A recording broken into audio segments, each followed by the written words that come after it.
graça e a paz, meus irmãos. Estamos aqui mais uma vez para trazermos essa aula da Escola Bíblica Dominical. Que Deus abençoe a todos vocês, que Deus possa estar conosco sempre. A nossa aula de hoje tem como título Como Passar por Provações. O texto bíblico está em Tiago, capítulo 1, versos de 2 a 8 e o versículo 12. Nós vamos estudar 3 pontos importantes nessa lição de como passar por provações. Primeiro, é o objetivo das provações, do sofrimento, por que Deus permite. O segundo, é a preparação para enfrentar as provações, o teste, a prova. E o terceiro ponto é o prêmio, aquele que for aprovado nessa escola da vida, nessa escola de Deus. Então depois nós fazemos a conclusão. Então vamos em frente, né? O Jesus Cristo, ele sempre foi claro, ele nunca enganou ninguém, ele sempre disse que ser cristão não era coisa fácil. Ele nunca disse que ser cristão era um verdadeiro mar de rosas, nem mil maravilhas. Em João 16:33 ele disse, olha, tenho-vos dito essas coisas para que em mim tenhais paz. No mundo tereis aflições, tribulações, mas tende bom ânimo, que eu venci o mundo. Isso também em outros locais, em outras vezes, mas em Lucas capítulo 9, 23, Jesus foi mais claro ainda e disse, olha, se alguém quer vir após mim, negue-se a si mesmo, tome a sua cruz e siga-me. Então, Jesus, ele sempre disse que segui-lo seria a melhor coisa do mundo, mas não estamos isentos das adversidades, dos problemas, das dificuldades, das provações e dos sofrimentos. Mas por que então Deus permite os sofrimentos? Qual o objetivo de Deus nesse sentido? Ora, o objetivo de Deus no sofrimento, nas provações, é nos testar, é provar a nossa fé. É nos provar, é nos lapidar para que a gente melhore, tirar de nós as impurezas. Deus quer também nos refinar, dar uma melhor qualidade a gente. Deus quer nos proporcionar maturidade. Porque uma vez passando por provações, por sofrimento, o crente, ele passa por essa prova e ele adquire a esperança, ele adquire a perseverança.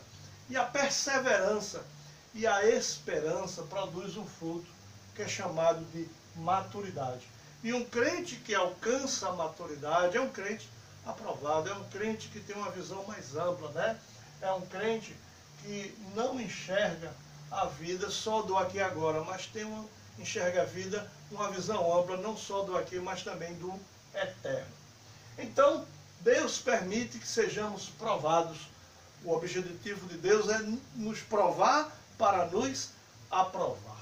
Ora, para que a gente seja aprovado no mundo em que vivemos, um mundo cheio de adversidades, porque a palavra de Deus diz que aqui habita o maligno. Então nós temos aqui o bem e o mal convivendo, né? E a gente precisa saber lidar com isso. Ora, para a gente se preparar para enfrentar o sofrimento, as lutas e sair vencedor, vitorioso, aprovado, a gente precisa buscar a Deus. E a palavra diz, buscai a Deus enquanto se pode achar. Nós precisamos pedir a Deus sabedoria. E você pode dizer, mas eu sou uma pessoa simples, não tenho sabedoria. Tiago, capítulo 1, verso 5, a palavra de Deus diz, olha, se você acha que não tem sabedoria, peça a Deus sabedoria que Ele lhe dá deliberadamente. E nós precisamos, para enfrentar e se preparar para a prova, para o teste dessa escola de Deus, essa escola da vida, nós precisamos usar de toda a armadura de Deus. E a palavra de Deus diz, meus amados irmãos, usai da armadura de Deus contra as astutas ciladas do inimigo, não é? Porque o diabo está ao nosso redor, buscando em quem nos possa tragar. Revesti-vos, pois, de toda a armadura de Deus, para que possa resistir nos dias maus. E a armadura de Deus é o o calçado da preparação do Evangelho da paz. A armadura de Deus é a espada do Espírito, que é a palavra de Deus. O capacete da salvação. Meus irmãos, se revestir da armadura de Deus é frequentar a escola bíblica dominical, é buscar mais a Deus, é tentar aprender, é participar dos cultos, é falar, é pregar, é viver a palavra de Deus.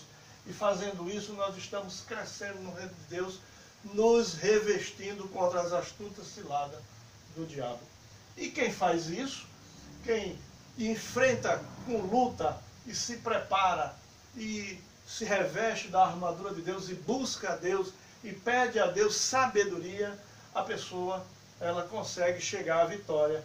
E Deus diz que tem para esse crente um prêmio, que é a coroa da vida.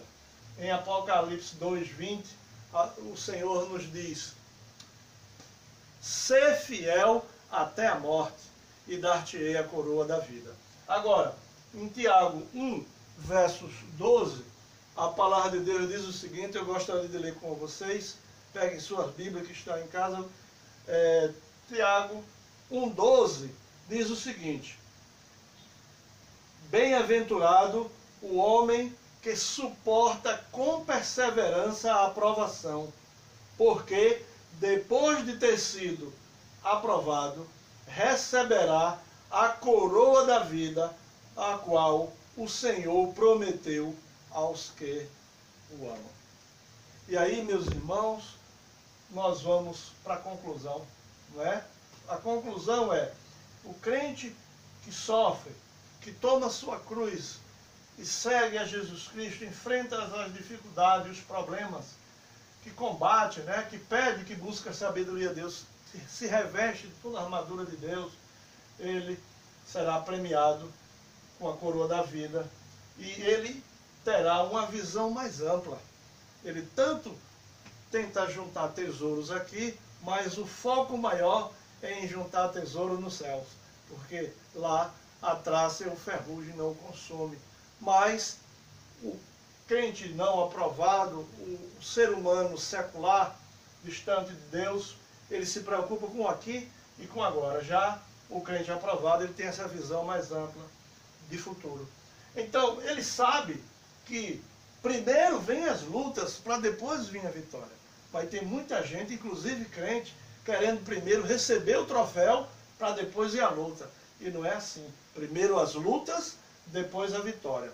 O crente aprovado, ele sabe que Deus está com ele sempre, porque Deus estará sempre conosco, na alegria ou na dor. Deus é fiel, ele estará sempre conosco. E aí, o crente testado, aprovado na escola de Deus, ele se comporta como que diz lá em 2 Timóteo. Procura apresentar-te diante de Deus como obreiro aprovado, que maneja bem a palavra da verdade e que não tem que se vergonhar das obras de Deus. Está em 2 Timóteo capítulo 2, versos 15.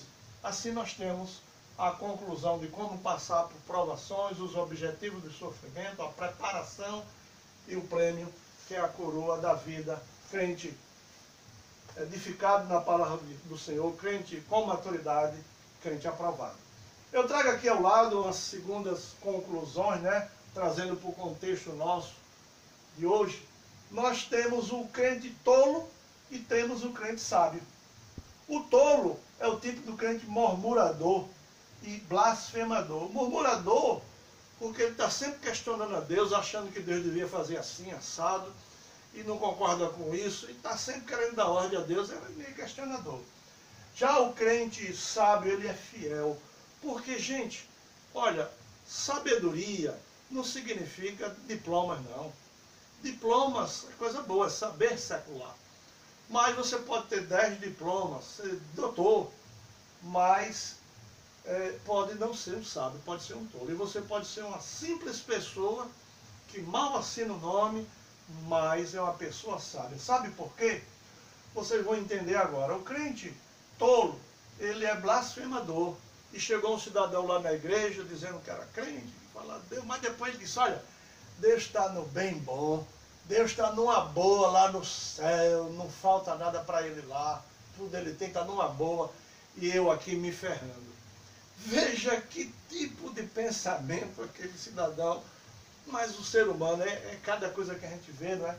Então ele é blasfemador, mas o crente edificado, os crentes sábios, ele entende que o temor do Senhor é o princípio da sabedoria, está lá em Provérbios, capítulo 9, verso 10. Então, que adianta você ter 1000 diplomas e não tem o temor do Senhor? Não teme a Deus, não respeita a Deus, não honra a Deus, não busca a Deus, não é consciente que Deus está no controle de todas as coisas, que Deus é Deus. Então não adianta. O crente tolo, ele busca sempre servir a 2 senhores. Então ele vai para o carnaval, alegado mil e uma invenção, que vai só olhar de longe, que vai evangelizar, mas nada, ele vai porque ele gosta do carnaval, da bagunça, e ele não se libertou ainda, então ele vai e vai olhar para as mulheres, a mulher vai olhar para os rapazes, e depois quando chega a quarta-feira de cinza, ele vai para a igreja feito um santo. Então tem gente assim que quer estar bem com Deus, bem com o diabo, mas Deus é claro, ou você é de Deus ou não é, Deus não quer ninguém pela metade, não é? Portanto, o crente tolo, ele busca querer enganar a Deus, está enganando a si mesmo, querendo servir a 2 senhores. Mas o crente edificado, o crente maduro, o crente aprovado, ele sabe que só a Deus deve adorar, o Deus único, o Deus criador dos céus e da terra e de tudo que nele há. O crente tolo, ele é um crente instável, infiel, feito as ondas do mar, vai para lá, vai para cá, ora está na igreja, ora não está, ora vem aos cultos, ora está empolgado, ora está fraco na fé, passa às vezes meses, anos sem a igreja e volta, pouco frequenta a escola bíblica dominical. Já o crente sábio é um crente firme na rocha, sabe em quem tem crido, é um crente que persevera. Pode chover canivete, pode faltar fruto na videira, que o fruto da oliveira minta, que no curral não haja gado, mas eu me alegrarei no Deus da minha salvação. Esse é o crente aprovado, esse é o crente sábio, ele é firme na rocha. Portanto, o crente tolo, ele é reprovado e o crente sábio, ele é aprovado. Na hora ali final, Jesus vai dizer para o crente tolo, apartai-vos de mim, que não vos conheço. Mas ele vai relutar, vai insistir, vai dizer, mas Senhor, em teu nome eu expulsei demônio, curei enfermos, fiz ressuscitar mortos, preguei e se converteu centenas de pessoas. E Jesus vai dizer, apartai-vos de mim, que não vos conheço. Já para o crente sábio, aprovado, Jesus vai dizer, vinde a mim, benditos do meu Pai. Eu queria concluir essa aula da Escola Bíblica Dominical tratando desse assunto aqui. Olha, Deus quando fez o homem e a mulher, colocou logo num primeiro habitat chamado de paraíso. Lá, perfeito, nada faltava, e a convivência com Deus era face a face, diariamente. Mas, por conta do pecado, o ser humano teve a sua primeira expulsão. Deus o expulsou do paraíso, da sua presença, e colocou no segundo habitat. O primeiro nada precisava, tudo tinha. O segundo habitat, esse lindo planeta Terra, planeta azul maravilhoso, mas é um planeta onde aqui nós temos experiência do bem e do mal ao mesmo tempo. Portanto, experiências de céu e inferno nós podemos encontrar aqui. Experiência de céu, o bebê quando nasce, oh, coisa linda, né? O nascimento é um milagre de Deus, é a experiência de céu, a inocência das crianças, né? Os pássaros, o céu, o mar, o sol, a natureza, o ser humano, imagem e semelhança de Deus, o amor, o carinho, tudo isso experiência de céu, aqui nesse segundo habitat, planeta Terra. Mas aqui, infelizmente, nós temos experiência de inferno, morte, corrupção, tortura, sofrimento, doença e outras coisas terríveis. Portanto, daqui, desse ambiente, é como se fosse uma escola, que a gente precisa ser aprovado. Porque se a gente for aprovado, amém, a gente terá um destino maravilhoso. Se não for aprovado, a gente terá uma segunda expulsão, né? E essa segunda expulsão é por conta de uma reprovação. E sairemos do lugar onde existe o bem e o mal, e estaremos agora num lugar terrível, onde só há tormento, onde só há o mal. Então, saiu do paraíso, primeira expulsão, onde nada faltava, agora vem para o segundo habitat, onde o bem e o mal, lutas, né, sufoco, provações, e agora uma nova expulsão. E aí o cara reprovado, crente, passa a ir para um local de tormento. Mas o aprovado, ele receberá a coroa da vida. Isso para os aprovados. E o que é a coroa da vida? A coroa da vida é nada mais, nada menos de uma recompensa por aquele que luta, por aquele que segue os ensinamentos de Deus, por aquele que é testado, mas que não questiona, que é aprovado, porque sabe que Deus está no controle de tudo. Então a coroa da vida é o retorno ao paraíso. O retorno ao paraíso, ou seja, a vida eterna em Cristo Jesus, na bonança, face a face com Deus. E assim nós encerramos essa aula dizendo que se você é um crente que luta e que é aprovado, você ouvirá de Jesus: vinde a mim, benditos do meu Pai. Mateus 25, 34. Assim nós encerramos essa aula de hoje. Nós lutamos contra o tempo, mas estamos prontos a que essa pandemia acabe e logo, logo tenhamos as aulas da Escola Bíblica presencial. Você é nosso convidado. Que Deus assim nos abençoe, cuide da sua saúde, porque Deus está no controle de todas as coisas. Que Deus nos abençoe. Amém.